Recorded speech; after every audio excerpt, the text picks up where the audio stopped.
श्री दत्त महात्म्य अध्याय 47 कथाभाग। यदूने विचारले की या 24 गुरूंपासून कोणते ज्ञान मिळाले ते सांगा। तेव्हा अवधूत म्हणाला की ऐक तर मग। पृथ्वीकडून सहनशीलता हा गुण घेतला।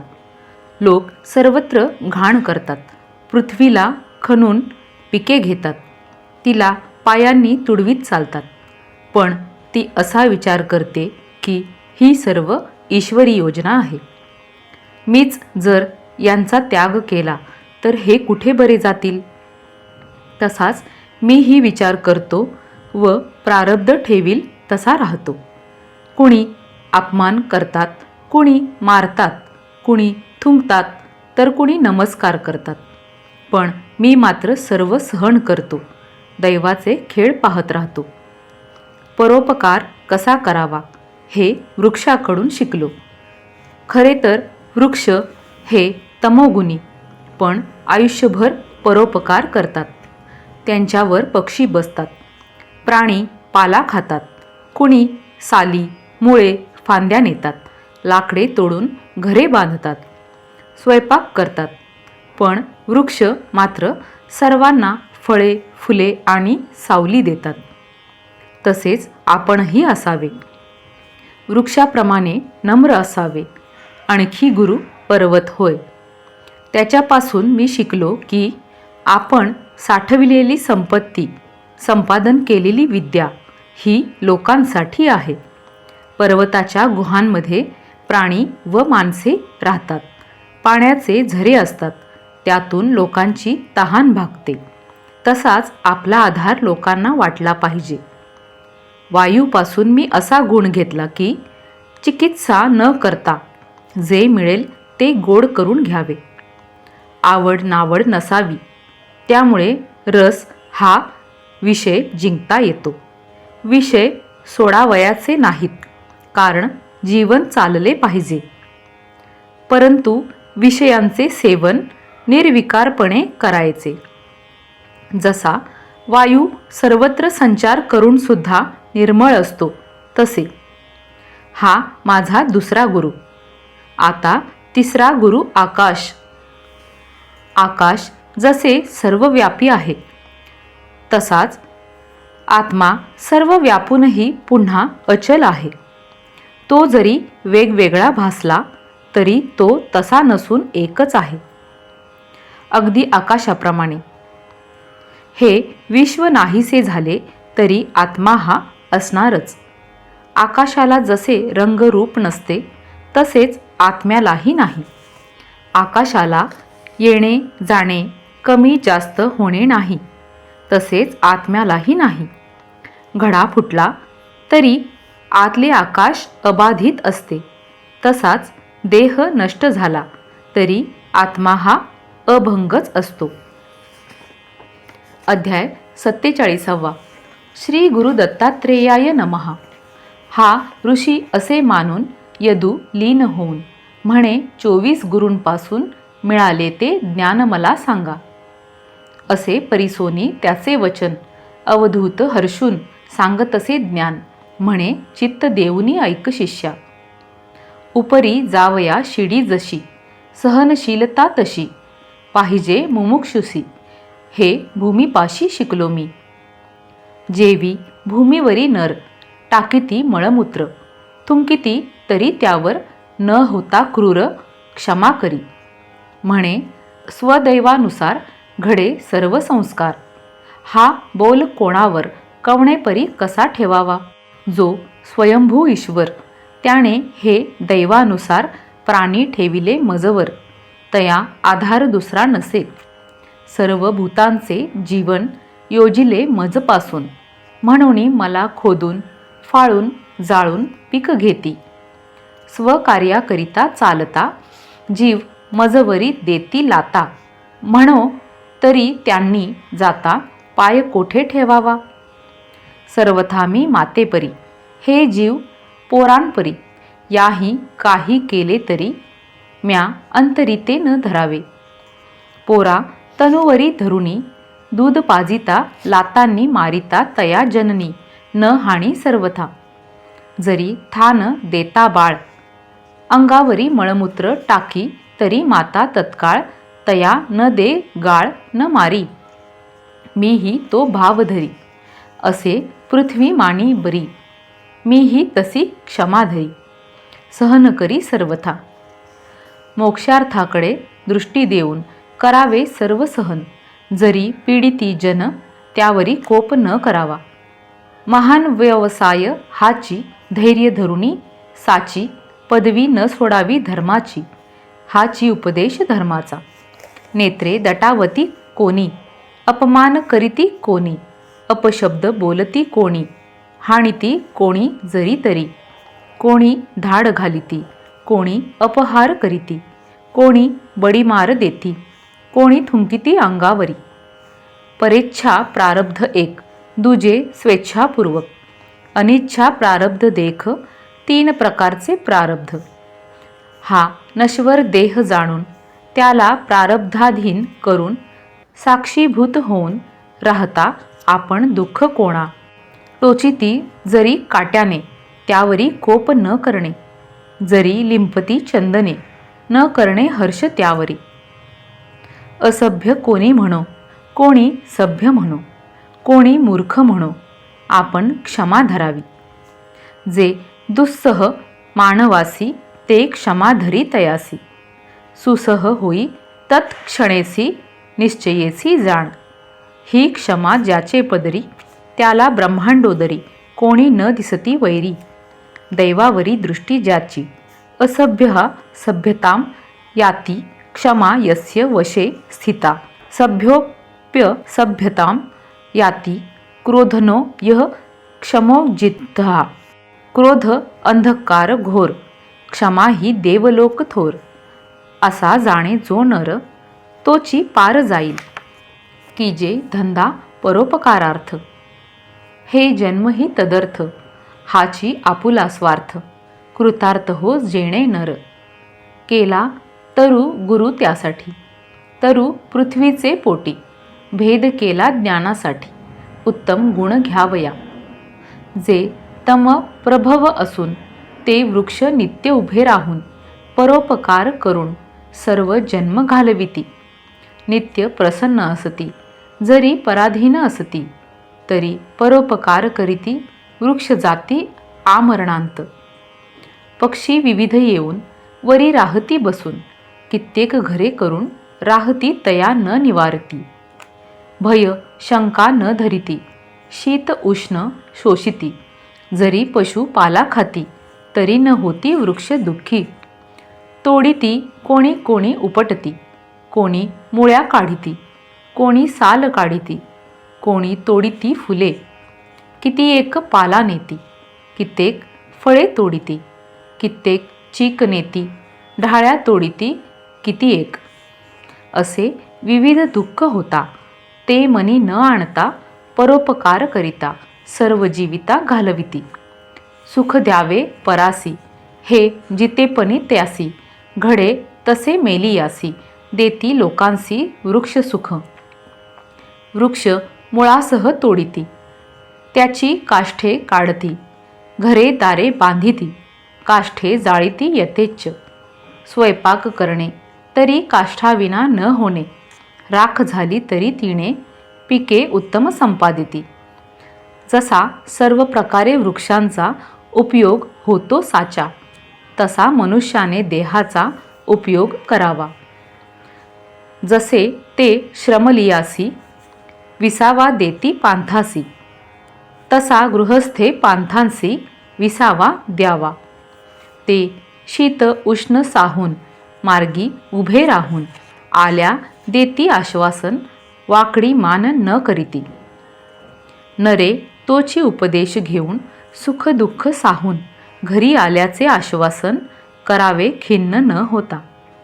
नरे भूक तहान दुसऱ्याची जाणुनी तयाची पुरवावी इच्छा त्याची, करुणी शक्तीची मर्यादा. दैवे यदा कदाचित संपत्ती येता न व्हावे उन्मत्त, जेवी फलसंपत्ती येता वृक्ष ताठा न धरिती. नरा इतर मदांहून संपत्तीचा मद गहन, पुढे जयापासून अनर्थ घडून येत असे. यास्तव नरांनी संपत्ती येता नमुनी असावे हे वृक्षांपासून घ्यावे शिकुनी उत्तमे.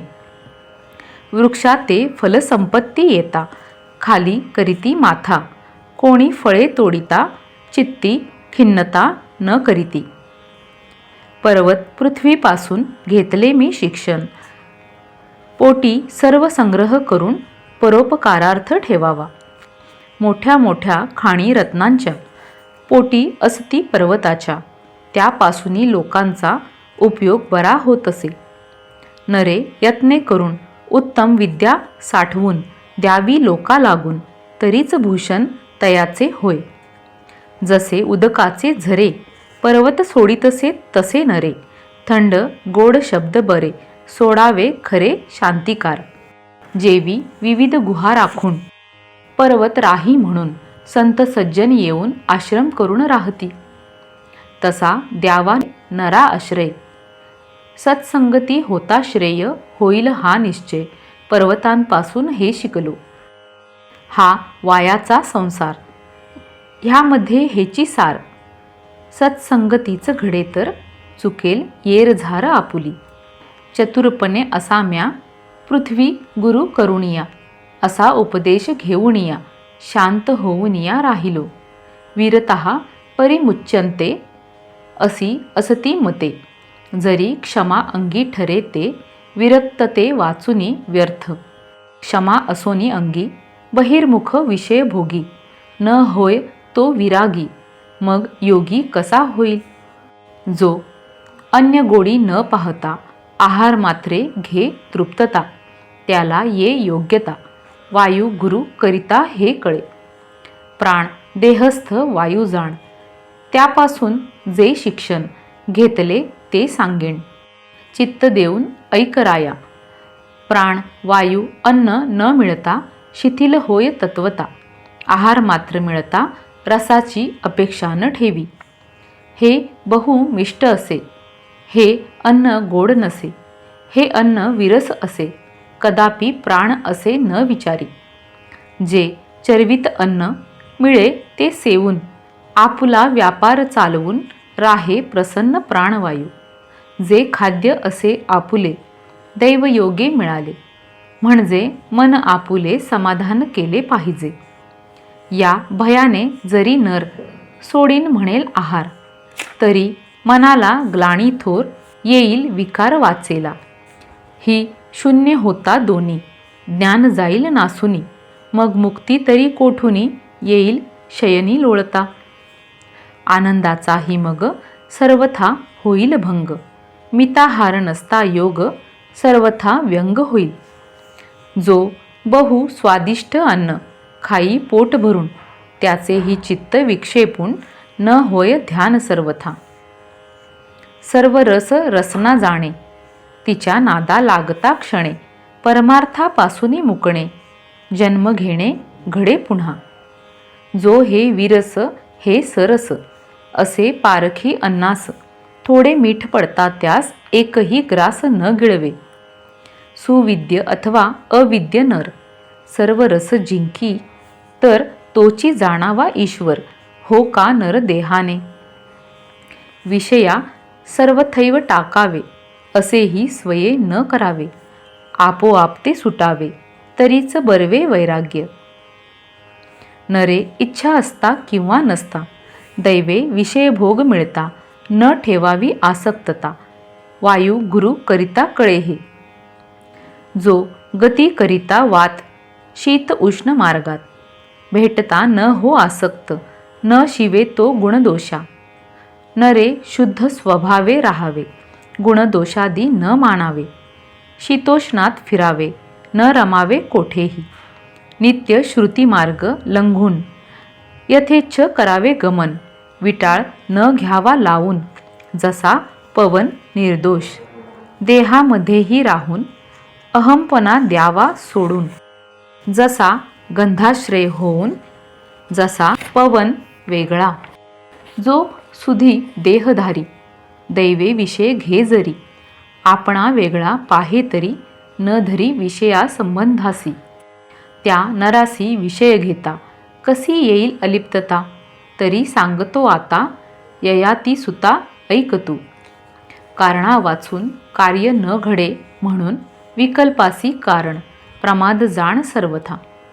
हरेक प्रकारे करून इतर व्यासंग सोडून ठेविता स्वरूपानुसंधान अलिप्त होऊन राहिला. हे दोन प्रकारे करून अंतर्बाह्य वायू जाणून म्या घेतले हे शिक्षण. दिली सोडून रसासक्ती समस्त साधनाहून प्राणवृत्तीने संतोषून राहणे हे उत्तम साधन. नित्य सोडून रसासक्ती हेची द्वितीय गुरुपासून असे घेतले मी ज्ञान. आता तिसऱ्या गुरुपासून मिळाले ज्ञान ते ऐक. आत्मा चराचर व्यापून निर्विकारपणे एक असून राहे अचळ असे ज्ञान आकाशापासून शिकलो. चराचर देहांतरी आत्मा एकची अवधारी जेवी नाना घटांतरी असे आकाश तरी एक. जो साक्षीभूत आत्मा तो जरी भासला गुणात्मा तरी तो नोहे जडात्मा सच्चिदानंदात्मा एक तो. हे खरेपण असून आवरण आहे म्हणून मना न ये ठसून म्हणून विचार करावा हा. ह्या विविध देहासी जाण तू काल कर्म गुण हेतू जोवरी असे हेतू तववरी जाण तू भेद हा. हे नद्यांच्या पुरापरी चालती एकसरी जो ह्यांचा विचार न करी तो ह्या पुरी वाहून जाई. गुणांचा जो क्षोभक त्याला काळ म्हणती लोक. जे जन्माला निमित्त एक नृपा ऐक कर्म ते. जे त्रिविध गुण सत्व रज तम म्हणून तेची उपादान कारण घड्याला कारण माती जसी. जे आद्यांती नसती ते देह मध्ये भासती त्याला हे कारण असती काल कर्म गुण जाण. चराचर देह जाण काल कर्म गुणाधीन हे सिद्ध असे म्हणून नश्वर जाण ते सर्व. भूपा यदा कदाचित काल कर्म गुणांचे विभाग होत तेधवा अकस्मात देह नासत असे हा. समस्त देह मेले तरी आत्मा न मरे न मारी. तो आकाशाचे परी निर्विकारी व्यापक एक. मग द्वेष्टा कोण प्रिय कोण आत्मा एकची परिपूर्ण. म्हणसी प्रसिद्ध जन्म मरण हे कोण दूर करी. जव दोषदृष्टी असे तव हे भासत असे. आकाशात तळ मलिनता नसे परी भासे ती मूढा. हो का भली दिसोत शरीरे ती तेजोन्न जल विकारे येती जाती जसी अभ्रे वायूच्या जोरे आकाशी. जो नियंता आत्मा एक तो सर्व देह व्यापक. जरी देह अनेक तरी एक प्रत्यगात्मा हा. देहासह तो हाले चाले असे जरी भासले तरी तो न हाले न चाले असे जाणिले म्या राजा.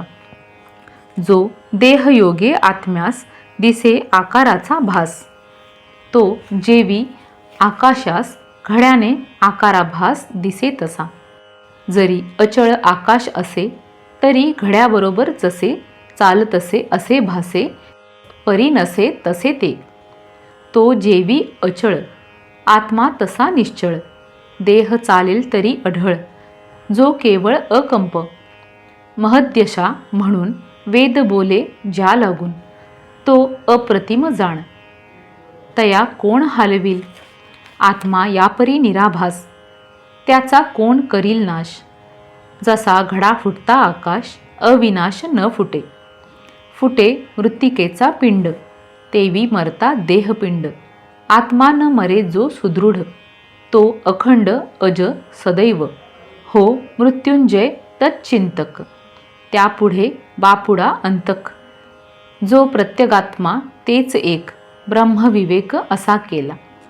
तया तिन्ही देहांचा संग नसे तयाचा भेद नोहे हा साचा. आकाशाचा शिष्य जाणे हे.